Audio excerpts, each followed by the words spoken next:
Magandang araw mga kaibigan. Pag-usapan naman natin ngayon itong palitan ng pasaring o parang nagkakainitan na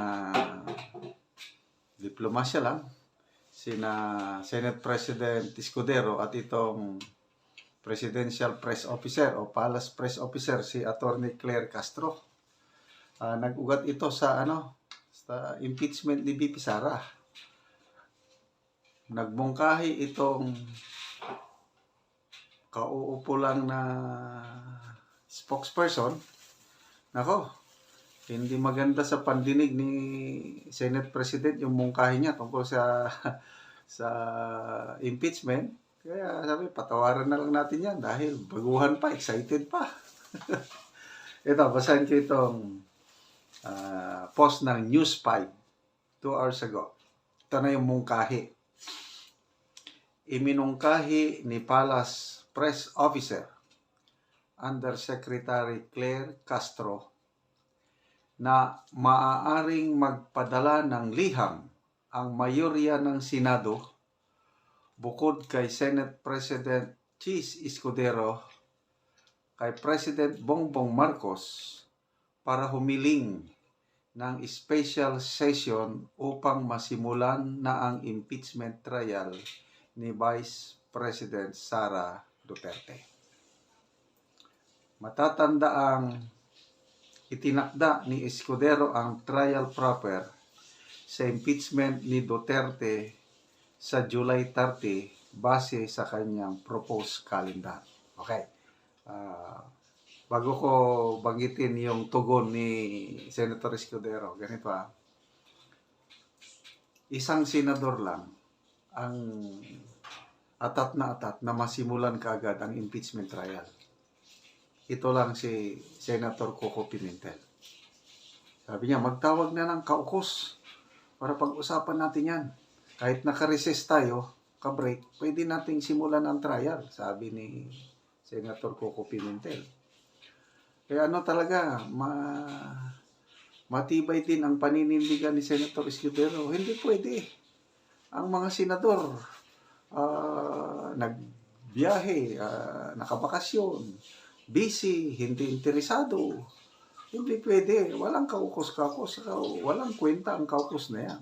Kaya ayaw talaga ni Senator Escudero na masimulan ang trial kagad. Basta July 30 ang kanyang timetable.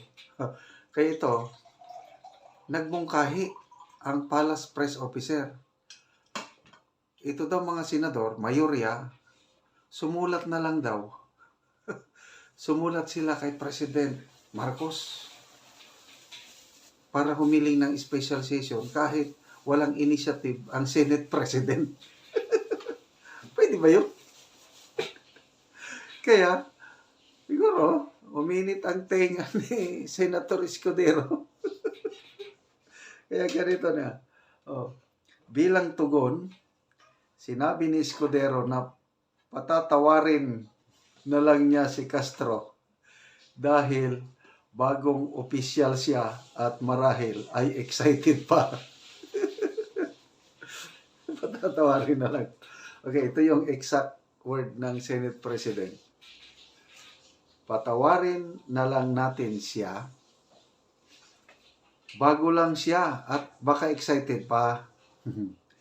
Nakakaligtaan lang siguro niya na siya ay tagapagsalita ng Pangulo. Duda ako na yung mga sinabi niyang iyan ay galing mismo sa Pangulo. Yung mungkahi ba? Mungkahi na sumulat ang mga mayorya ng Senado. I-request nila sa Presidente na mag-special session. Mungkahi yun. So, ano ba yung mungkahi na yun? Yun ba ang kagustuhan ng Pangulo? O kagustuhan lang o opinion lang ni Attorney Claire Castro? Duda si Senate President Escudero na galing kay Presidente yung ganong mungkahi.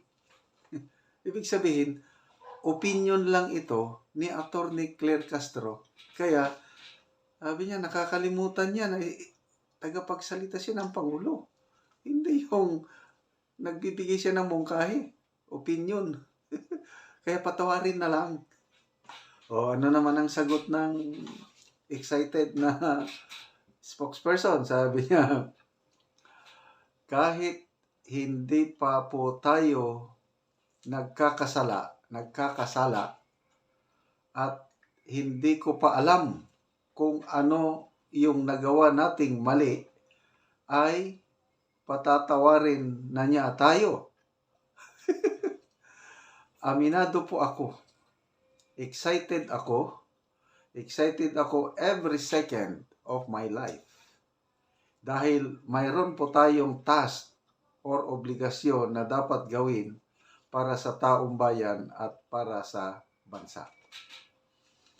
Hindi pa niya magets yung role niya na ang role niya is tagapagsalita ng palasyo.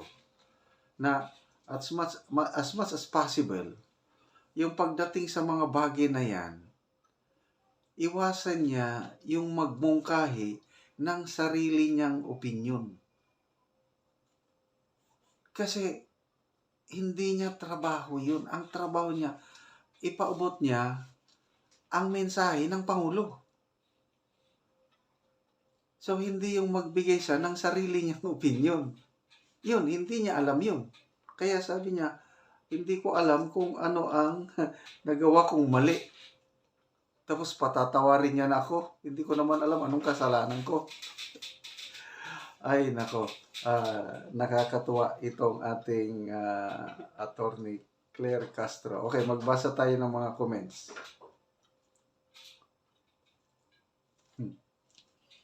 Ernesto Elomba. Madam Claire Castro, hindi para sa taong bayan yung gagawin mo. Abogada ka pa naman. Interest lang ng mga amo mo ang gusto mong gawin. Bigyan ninyo ng pansin ang kapakanan ng bayan. Sayang ang ibinabayad sa inyo galing sa buwis ng mamamayan. Si MH Vlog, you're too excited. It's becoming obvious. Anyway, no matter what you do, you can't bring down BP Sara. Okay? So, mga kaibigan, salamat sa inyong panonood palagi sa ating mga vlogs. Nakakatulong po kayo sa Tribong Talaandig. Namimigay tayo ng yero at pako sa tribo para maayos nila ang sira-sira nilang bahay. Panoorin nyo ang video na ito, may pakita sa inyo gaano kalunos-lunos ang kalagayan ng mga tribo. Butas-butas ang mga yero nila, tumutulo ang ulan. Kaya salamat sa inyong panonood, lalo na yung hindi nyo pag-skip ng ads. Mao na ni ang ikaduha nga balay din sa Sitio Garden sakop sa Tikalaan, Bukidnon. So karon ang ilang hero makita gid nga bulsot na gid kaayo og nangagisi na og ayo ko ni ining balaya. Ayo! Nay tao dire. Dayon mo. Oo. Dayon me. Oh, mo na gid ni kaluag sa bangag sa ilang hero. So luag na gid kaayo. So ang ulan kusog na gyud ni kung mag-ulan. Mauna gyud na kaluag sa nabulsot sa ilang hero. O tanawa mga bulsot na gyud. O luoy gyud sila. O mauna gyud ni ang makita sa ilang balay. O bulsot-bulsot na gyud. O luoy gyud kaayo sila ani kung mag-ulan. Puso-puson.